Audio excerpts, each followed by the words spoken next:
আজ ৩ মার্চ ২০২৬ তারিখ পর্যন্ত প্রাপ্ত তথ্য অনুযায়ী বাংলাদেশ জামায়াতে ইসলামীর প্রধান খবরগুলো নিচে তুলে ধরা হল।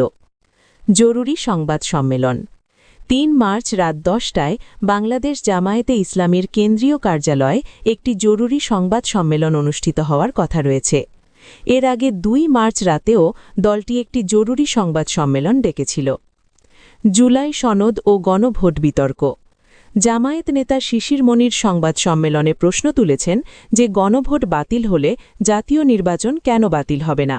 দলটি দাবি করেছে যে জুলাই সনদ সংসদের জন্য, আদালতের জন্য নয়। উল্লেখ্য, হাইকোর্ট ইতিমধ্যে জুলাই জাতীয় সনদ ও গণভোট অধ্যাদেশের বৈধতা নিয়ে রুল জারি করেছে। পররাষ্ট্র উপদেষ্টা নিয়োগ।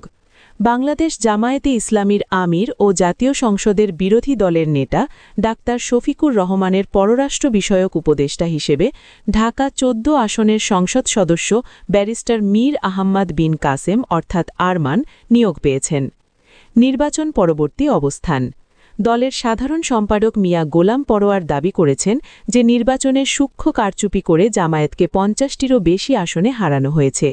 তিনি আরও জানান, তারা নির্বাচনী ট্রাইব্যুনালে অভিযোগ দায়ের করবেন। অন্যান্য খবর। মধ্যপ্রাচ্যে সাম্প্রতিক হামলায় ২ বাংলাদেশি নিহত হওয়ার ঘটনায় আমির ডাক্তার শফিকুর রহমান গভীর শোক প্রকাশ করেছেন। দলটি বর্তমানে সংসদে প্রধান বিরোধী দলের ভূমিকা পালন করছে এবং বিএনপির পক্ষ থেকে ডেপুটি স্পিকার পদের প্রস্তাব বিবেচনা করছে বলে জানা গেছে। সম্প্রতি জামায়াত আমির ইরানের ওপর হামলার নিন্দা জানালেও কোনো দেশের নাম উল্লেখ করেননি।